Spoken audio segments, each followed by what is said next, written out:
अच्छाई बुराई सब जगह रहती है। दुनिया में कोई ऐसी जगह नहीं जहां दिन हो रात ना हो। कोई प्राणी ऐसा नहीं जिसके हृदय में सद्विचार और दुर्विचार ना हो। रात जरूरी है, नहीं तो दिन की पहचान कैसे होती। कुमति जरूरी है, नहीं तो सुमति की पहचान कैसे होती है। अच्छा, दोनों ही अच्छे। एक बार सुमति कुमति दोनों बहनों में झगड़ा हो गया।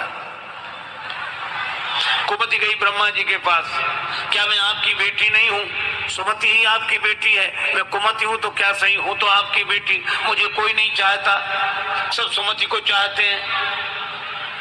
तो क्या आपको मैं अच्छी नहीं लगती? हम दोनों में बताओ, क्या आपको कौन अच्छा लगता है ज्यादा? अब ब्रह्मा जी ने सोचा कि दोनों बेटियां, अब समझाएं कैसे।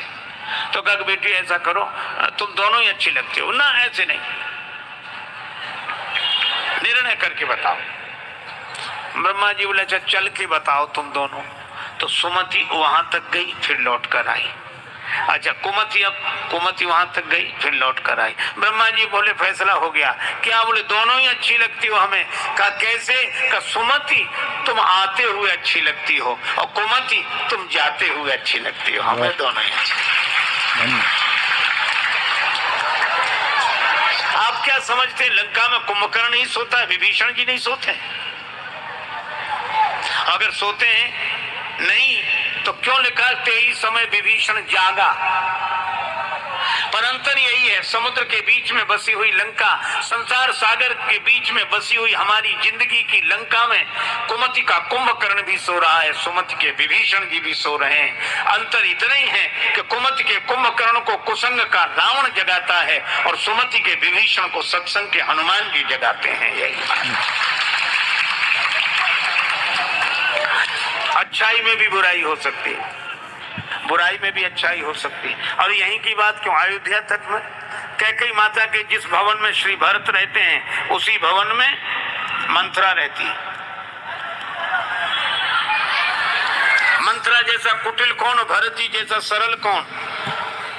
भरत जी सत्संग के स्वरूप और मंथरा कुसंग रूप।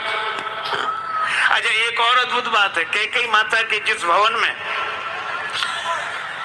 संत भरत रहते हैं, उसी में साधुता की मूर्ति अगर भरत है तो कुटिलता की मूर्ति मंथरा भी रहती है। और कैकेयी माता के भवन में सबसे अधिक श्री राम जी रहते हैं। बस यही जीवन का दर्शन है। हमारी जिंदगी रूपी अयोध्या के इस हृदय रूपी भवन में अगर साधुता की मूर्ति भरत रहते हैं और कुटिलता की मूर्ति मंथरा रहती है, तो इसी हृदय के भवन में भगवान भी रहते हैं। यही जीवन का दर्शन है। जिंदगी को समग्रता से स्वीकार करना चाहिए। जिस हृदय में सुमति, उसी हृदय में कुमति, उसी हृदय में भगवान। ये प्रकृति है, आप इसे बदल नहीं सकते। अच्छा, लेकिन एक बात है, जब तक भरत जी बने रहे मंथरा सफल नहीं हुई। और भरत जी ननिहाल चले गए, मंथरा अपने षड्यंत्र में सफल हो गई। इसका अर्थ यह है कि आपके मन में सुमति कुमति दोनों बने रहें, लेकिन जब तक सत्संग से हम जुड़े रहेंगे और सत्संग हमसे जुड़ा रहेगा, तब तक कुमति सफल नहीं होगी। और सत्संग से हम दूर हुए तो कुसंग सफल हो जाएगा। यही है कथा संकेत करती है।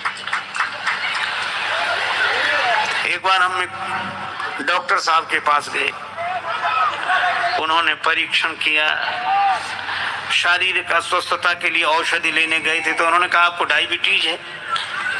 तो हमने कहा हाँ है। बहुत, कितने दिन से? बहुत दिन से। तो एलोपैथी के मर्मज्ञ डॉक्टर थे, हमारे प्रति श्रद्धा भाव रखने वाले। तो उन्होंने कहा महाराज एक बात बताएं।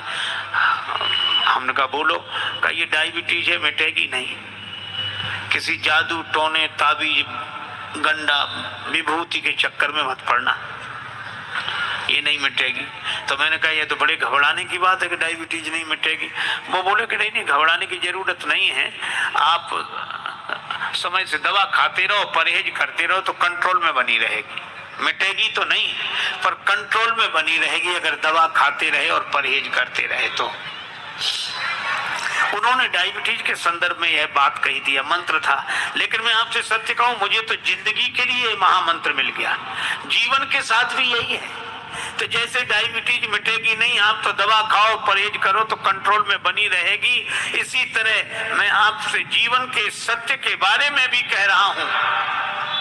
फिर दोहरा दूं तो डॉक्टर के उनके कथनानुसार डायबिटीज मिटेगी नहीं, दवा खाते रहो परहेज करते रहो तो कंट्रोल में बनी रहेगी।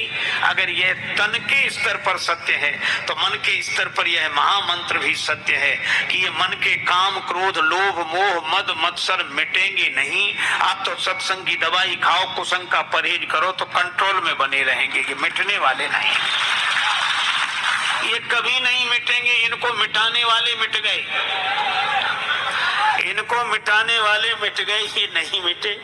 बस सावधानी हटी और दुर्घटना घटी, परहेज बंद हुआ और दवा नहीं ली और डायबिटीज बढ़ी। इसी तरह कुसंग का परहेज नहीं किया, सत्संग की दवाई छोड़ी तो ये काम क्रोध लोभ मोह की डायबिटीज बढ़ी, फिर ये मंथरा सफल होगी। और इसीलिए मैं आपसे चर्चा कर रहा था कि इलाज भगवान तो नहीं कर सके। भगवान ने देखा कि अयोध्या में तो बीमारी फैल गई। कौन सी? मंथरा के मन में राम जी का सुख देखकर जो जलन हुई। श्री तुलसीदास जी कहते हैं कि ये मन की टीबी है, क्षय रोग। पर सुख देख जरनी सोई क्षयी। दूसरे का सुख देखकर अपना जी जलने लगे तो समझ लो मन को टीबी का रोग हो गया है, और ये छूत की बीमारी है। जिसके पास बैठ जाए रोगी उसी को होने लगती। इसीलिए तो कैकेयी माता पर थोड़ी देर तो असर नहीं हुआ, पर मंथरा ज्यादा देर बैठ गई तो वो लक्षण कैकेयी माता में भी आ गए। और मुझे तो लगता है कि भगवान राम श्री सीता जी लक्ष्मण जी के संग चित्रकूट आ गए। क्यों आ गए? जहाँ क्षय रोग फैलने लगे तो जलवायु परिवर्तन के लिए बाहर ही चले जाना अच्छा है। तीन आए तो तीन गए, काम क्रोध लोभ। लोभ आया मंथरा के मन में, क्रोध आया कैकेयी माता के मन में, और काम आया दशरथ जी के मन में। तीन आए और तीन ही गए। काम क्रोध लोभ तीन आए तो तीन गए। क्रोध के भवन में कोप भवन में कैकेयी जी, और लोभ के कारण मंथरा विचलित है, और काम के कारण दशरथ जी। काम कौतुक लेखई, और तीन आए तो तीन गए, राम जी लक्ष्मण जी सीता जी। क्योंकि काम आ गया तो राम जी कैसे ठहरे? जहां राम तहां काम नहीं, जहां काम नहीं राम। तुलसी कबों की रही सके रवि रजनी एक ठाम। काम आ गया तो राम जी वन को चले गए, और क्रोध आ गया तो शांति चली गई सीता जी। क्या क्रोध में और शांति? आज तक किसी ने कहा कि जब हमें क्रोध आता है तो बड़ी शांति मिलती। क्रोध आ जाएगा तो शांति चली जाएगी, काम आ जाएगा तो राम जी चले जाएंगे, और लोभ आ जाएगा तो त्याग के लक्ष्मण चले जाएंगे। लेकिन इस बुराई को दूर किया किसने? वशिष्ठ जी ने कहा एक ही उपाय, भरत जी को बुला। संतन के संग लाग रे तेरी बिगड़ी बनेगी, संतन के संग लाग रे तेरी बिगड़ी बनेगी, बिगड़ी बनेगी तेरी बिगड़ी बनेगी, बिगड़ी बनेगी तेरी बिगड़ी बनेगी। संतन के संग लाग रे तेरी बिगड़ी बनेगी, संतन के संग लाग रे तेरी बिगड़ी बनेगी।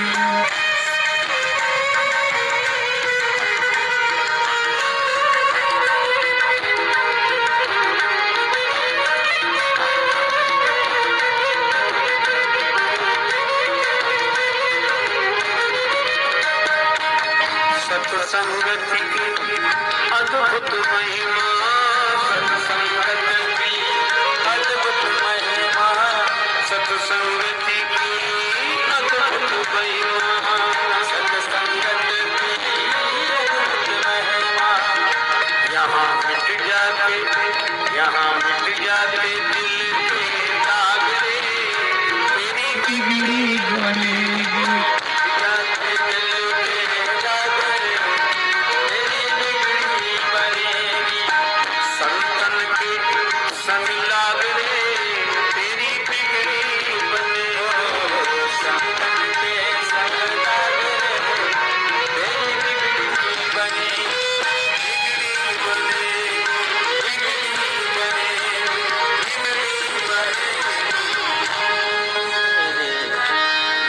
ने कहा भरत जी को बुलाओ। अच्छा देखो, भरत जी के कारण अयोध्या वासियों को राम जी मिले, ये अयोध्या की घटना। और लंका की घटना ये, अवध वासियों को भरत जी के कारण राम जी मिले और हनुमान जी को लंका में संत विभीषण जी के कारण जानकी माता का दर्शन हुआ।